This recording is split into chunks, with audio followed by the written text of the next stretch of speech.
شرمندگی کی بات ہے اور کیسی دردناک بات ہے کہ اگر اللہ کسی انسان کے لیے یہ کہہ دے کہ وہ مر جائے، وہ ہلاک ہو جائے نا، تو یہ ولید ابن مغیرہ کے لیے اللہ اس طرح سے کہہ رہا ہے، یعنی اس کے اوپر بہت سخت عذاب ہوگا۔ اللہ اسے دنیا میں اس طرح سے کہہ رہا ہے تو آخرت میں اس کا کیا حال ہوگا ہم سمجھ بھی نہیں سکتے۔ اور یہی اللہ بار بار کہہ رہا ہے کہ کیسے اس نے قرآن کو مٹانے کی اور قرآن سے لوگوں کو دور کرنے کی پلاننگ کی ہے، اور یہ صرف ولید ابن مغیرہ کے لیے نہیں ہوگا، آج کے دور میں بھی اور قیامت تک جو کوئی بھی قرآن کو مٹانے کی کوشش کرے گا، قرآن کے اگینسٹ منصوبہ بندی کرے گا، اللہ کے نبی کے خلاف منصوبہ کرے گا، یہ ساری آیتیں ان لوگوں کے لیے بھی ہوں گی اور اللہ انہیں بھی ہلاک کرے گا۔ اور ہم دیکھتے ہیں کہ جتنے بھی قرآن کے خلاف کھڑے ہوتے ہیں بالآخر وہ ہلاک ہو جاتے ہیں، اور قرآن بالکل ویسا جیسا اللہ نے نازل کیا، اس کے کمالات، اس کی فضیلتیں، کوئی ذرہ برابر بھی اس میں کمی نہیں لا پاتا۔ ہاں، یہ اللہ کا کمال ہے اور اللہ کا وعدہ ہے، اِنَّا نَحْنُ نَزَّلْنَا الذِّكْرَ وَإِنَّا لَهُ لَحَافِظُونَ، ہم نے قرآن کو نازل کیا ہے اور ہم اس کی حفاظت کریں گے، لہٰذا خدا حفاظت کرتا ہے، کوئی اسے مٹا نہیں سکتا، چاہے وہ جتنی بڑی بھی پلاننگ کر لے۔ ولید ابن مغیرہ نے بھی کیا کر لیا، اگر اس کی پلاننگ کامیاب ہو گئی ہوتی تو آج ہمارے پاس قرآن نہیں ہوتا اور یہ درس نہیں ہوتا۔ یہ اللہ کا ہم پر کرم ہے کہ آج قرآن ہمارے ساتھ ہے۔ اور اس کے بعد ایک آیت نمبر 21 میں ثم نظر، پھر اس نے نگاہ ڈالی۔ کس نے نگاہ ڈالی؟ ولید ابن مغیرہ نے۔ اسی کے بارے میں بات کنٹینیو ہو رہی ہے۔ اس نے نگاہ ڈالی کس پر؟ قرآن پر، نبی پر، اور نبی پر نگاہ اور قرآن پر نگاہ ڈالنے کے بعد کیا کیا؟ آیت نمبر 22، ثم عبس وبصر، پھر اس نے اپنا منہ چڑھایا اور جلدی سے کام میں لگ گیا۔ وہ قرآن کو دیکھ کر اپنے چہرے بگاڑتا تھا، وہ نبی کو دیکھ کر اپنے چہرے بگاڑتا تھا۔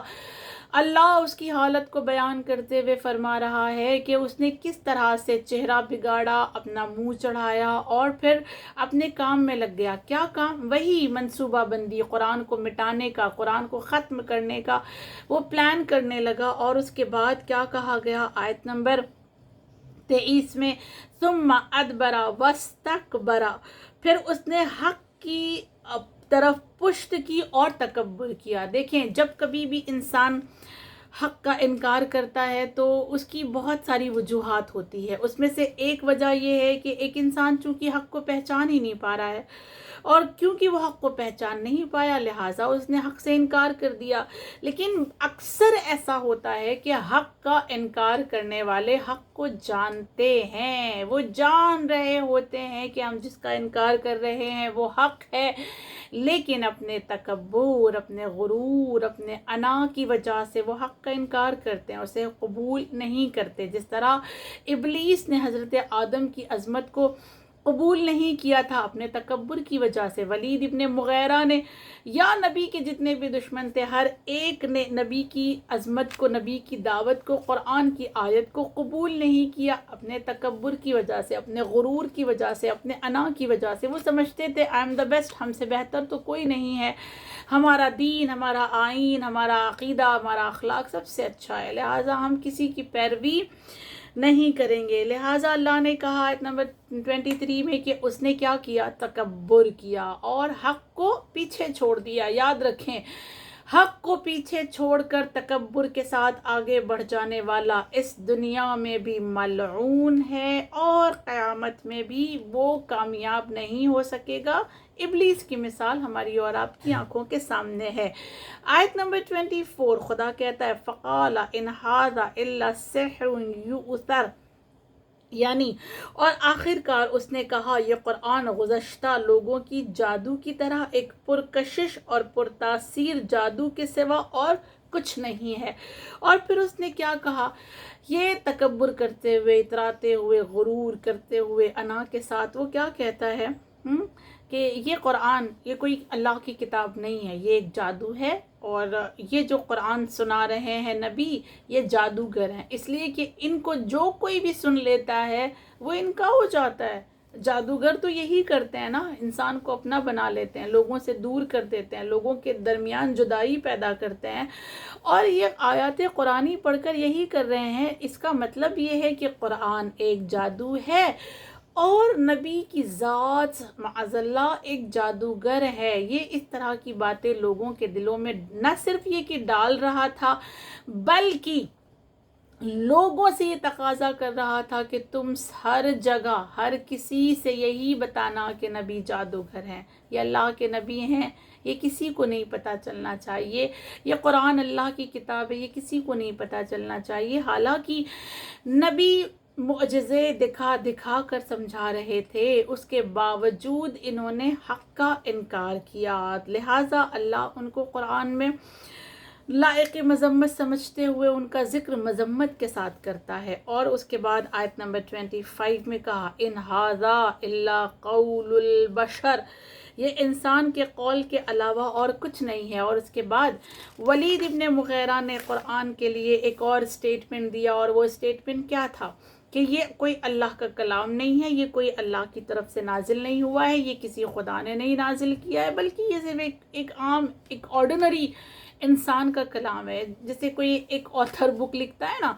تو یہ اس طرح سے قرآن کو ثابت کر رہا تھا کہ یہ دنیا کے ہی کسی ایک آتھر کا ایک بک ہے، یہ ایک پورا بک کا سیٹ ہے، یا کسی آتھر نے یہ لکھا ہے، کوئی ایک مصنف ہے جس نے یہ پوری کتاب بنا دی ہے، جبکہ ایسا نہیں ہے۔ ہم سب جانتے ہیں ہمارا عقیدہ، اللہ ہمارے عقیدے کو سلامت رکھے، کہ ہمارا عقیدہ قرآن پر ہے، لیکن اس نے اس طرح کی باتیں قرآن کے لیے بھی کی اور نبی کے لیے بھی کی۔ اور اس کے بعد جب یہ اللہ نے اس کی داستان بیان کی، تو داستان کو بیان کرنے کے بعد اب خداوند کریم آیت نمبر 26 میں اس کے عذاب کو بیان کرتا ہے کہ ایسے لوگ جو ہوں گے، وہ اس دور کے ہوں چاہے نبی کے دور کے، ان سب کے لیے اللہ نے عذاب بیان کیا۔ اور عذاب کیا ہے؟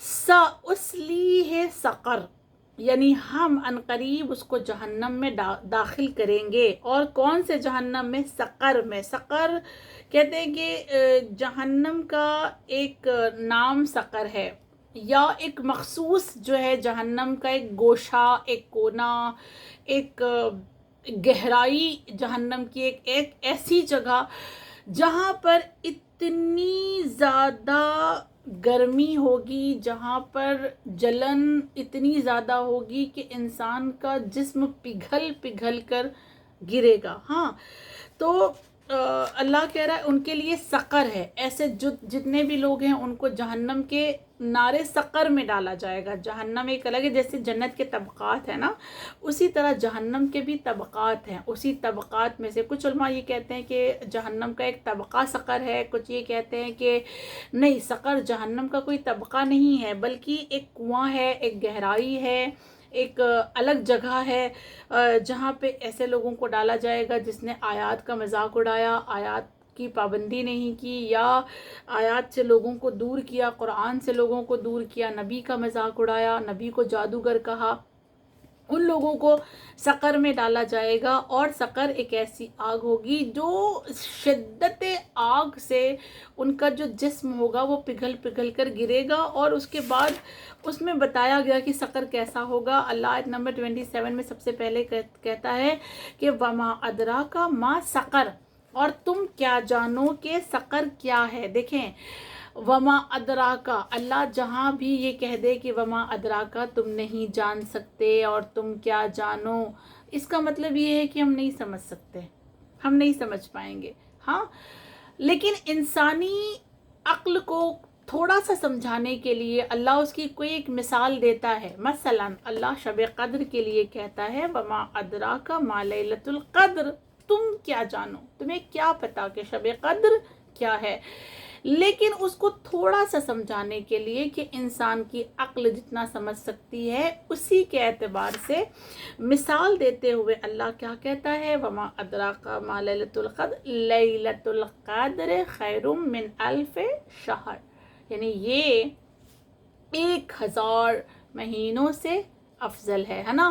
یہ تھوڑا سا اللہ نے ہمیں سمجھایا کہ اچھا یہ اگر اتنی امپورٹنٹ ہے تو یہ کتنی بڑی رات ہوگی. یہ انسان کی عقل جتنا سمجھ سکتی ہے اللہ اسی کے اعتبار سے ایک مثال دے کر سمجھاتا ہے. حالانکہ جب اللہ کہہ دیتا ہے کہ وما ادراک تو ہم واقعاً اس کو نہیں سمجھ سکتے، ہم وہ اس کی حقیقت کو نہیں جان سکتے کہ وہ کیا ہے. اور اسی طرح اللہ یہاں پر سقر کو سمجھاتے ہوئے، جیسے سورہ قدر میں لیلۃ القدر کو سمجھاتے ہوئے کہا تھا لیلۃ القدر خیر من الف شہر، یہاں خدا سقر کو سمجھاتے ہوئے آیت نمبر 28 میں کہتا ہے لا تبقی ولا تذر. وہ ایک ایسی آگ ہے جو نہ کسی چیز کو باقی رہنے دیتی ہے نہ کسی چیز کو چھوڑتی ہے. عجب ہے. دیکھیں دنیا کی آگ میں کیا ہوتا ہے، اگر ایک انسان اللہ نہ کرے، اللہ کبھی نہ کرے کسی دشمن کے ساتھ بھی کہ کوئی جلے، کوئی آگ میں گر جائے یا اس کے گھر میں آگ لگ جائے، اگر کسی کو دنیا کی آگ نقصان پہنچاتی ہے، کوئی انسان دنیا کی آگ سے جلتا ہے تو کیا ہوتا ہے، کبھی ایسا ہوتا ہے کہ انسان پورا جل جاتا ہے، کبھی ہوتا ہے ہاتھ جل گیا ہے چہرہ باقی ہے، کبھی ہوتا ہے چہرہ جل گیا ہے جسم باقی ہے. یعنی کچھ چیزیں جل جاتی ہیں، کچھ اعضاء کچھ پارٹس جل جاتے ہیں، کچھ پارٹس باقی رہ جاتے ہیں. لیکن سقر کی آگ کیسی ہوگی؟ ایسی نہیں ہوگی کہ وہ کچھ پارٹس کو جلائے گی اور کچھ پارٹس کو نہیں جلائے گی. یہاں پہ بھی کیسے ہوتا ہے نا کہ آگ سے جلنے کے بعد یا انسان زندہ رہ جاتا ہے یا انسان مر جاتا ہے. لیکن سقر کی آگ ایسی ہے کہ نہ وہ زندہ رہنے دے گی نہ وہ مرنے دے گی. دیکھیں کتنا سخت مرحلہ ہے، سوچ کر بھی انسان کی روح کانپ جائے کہ ایسی آگ ہوگی کہ نہ وہ جینے دے گی نہ وہ مرنے دے گی. اس جملے کو سمجھانے کے لیے علماء اس طرح سے کہتے ہیں کہ جب نار سقر انسان کی پورے پارٹس کو پوری طرح سے جلا دے گی اور وہ اس جلن کو برداشت نہیں کر پائے گا، تب اس کی آگ کو ٹھنڈا کیا جائے گا، اس کے جسم کو پھر سے صحیح و سالم کیا جائے گا، اور پھر سے صحیح سالم کرنے کے بعد نار سقر کو پھر حکم دیا جائے گا کہ تم پھر اس کے ساتھ اگین وہی کرو جو اس سے پہلے کر چکے تھے. اور یہ سلسلہ جاری رہے گا، یہ قیامت تک یہ سلسلہ جاری رہے گا. اور قیامت میں اگر کسی کو نار سقر مل گیا تو پھر ابدا ہمیشہ اس کے ساتھ یہ عمل ہوتا رہے گا.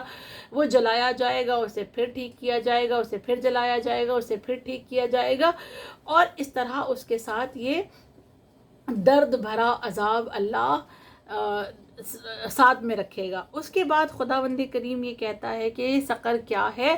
آیت نمبر 29 میں سمجھایا لواحۃ للبشر، وہ بدن کی جلد کو کلی طور پر دگرگون کر دے گی. یعنی جو انسان کی جو یہ جلد ہے، جو انسان کے سکن ہے، اس سکن کو وہ جلا کر پوری طرح دگرگون کرنا، یعنی وہ چینج کرنا، وہ انسان کا سکن پورا چینج کر دے گی. یعنی کچھ روایات میں ہے کہ جب نار سقر انسان کو جلائے گی تو انسان کا جو سکن ہے وہ پوری طرح سے بلیک ہو جائے گا، اس کا وہ جو فیس ہے وہ پوری طرح سے بلیک ہو جائے گا، اور اس کے جلد کی الگ سی ایک کیفیت ہوگی کہ جس کو شاید وہ خود بھی برداشت نہیں کر پائے گا. اور اہل جہنم بھی جب اس کو دیکھیں گے تو وہ اس کو دیکھنے کے بعد اس کے جو جلد کی حالت ہوگی اس سے وہ خوف بھی کھائیں گے، وہ لرزیں گے بھی، وہ ڈریں گے بھی، اور وہ اس سے دور جانے کی کوشش کریں گے. یعنی ایسی سکن ہو جائے گی کہ انسان جو ہے روز قیامت اس انسان سے دور ہٹنے کی کوشش کرے گا، اس کے قریب نہیں جائے گا.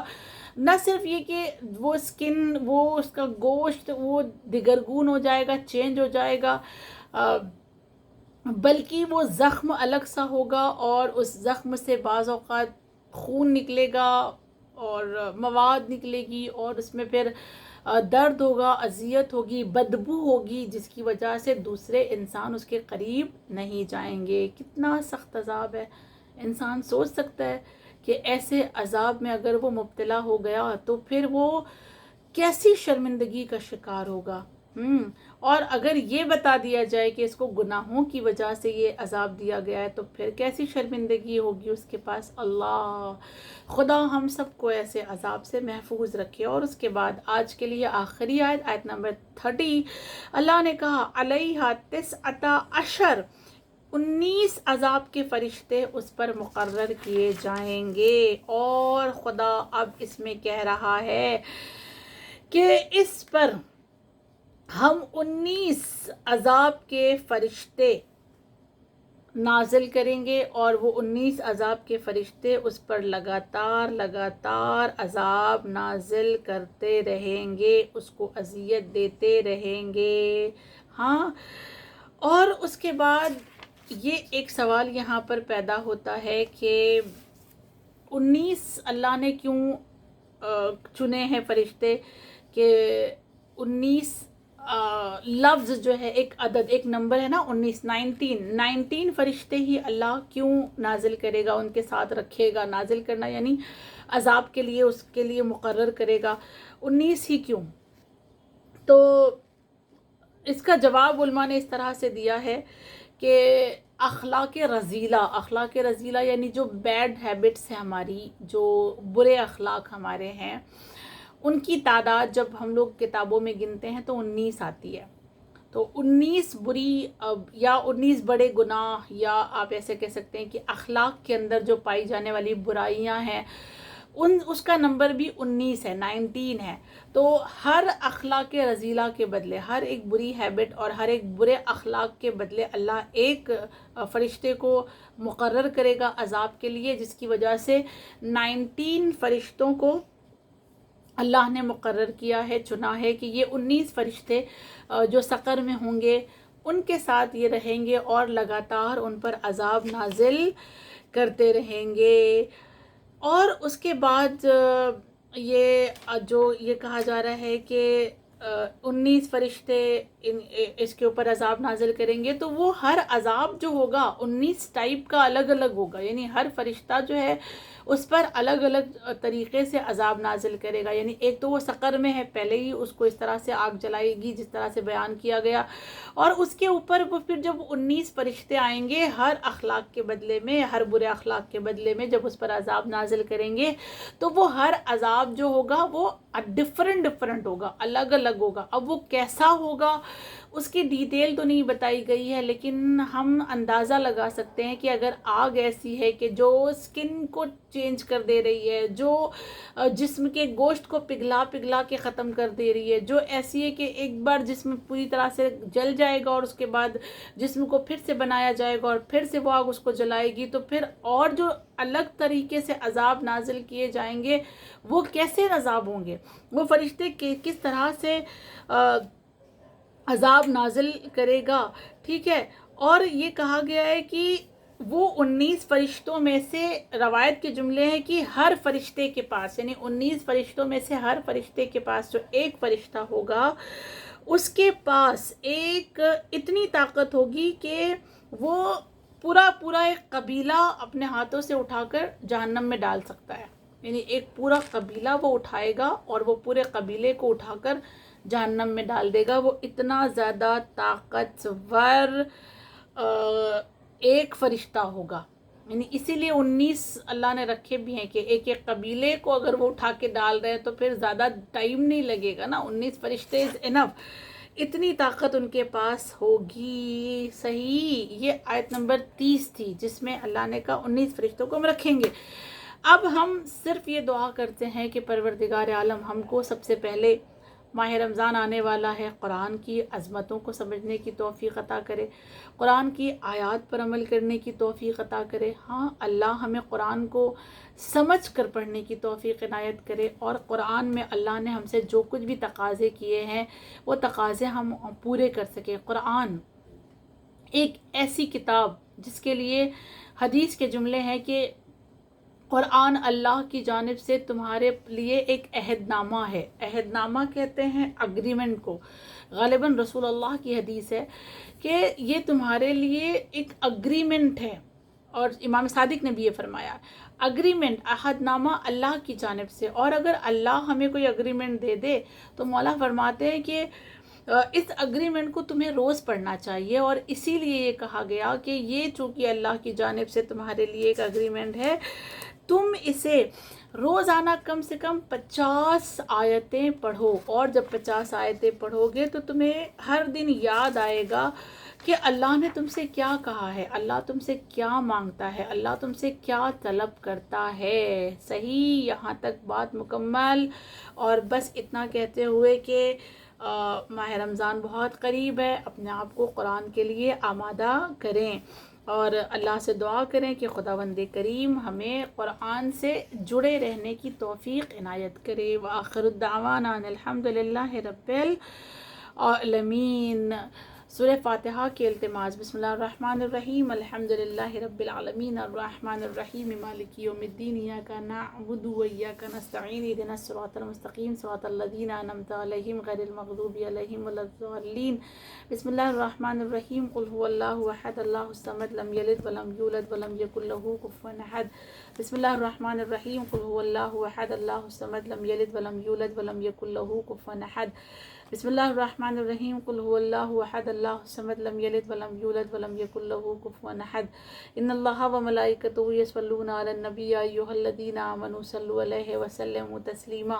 اللہم صل علی محمد وعلی محمد وعجل فرجہم اجمعین.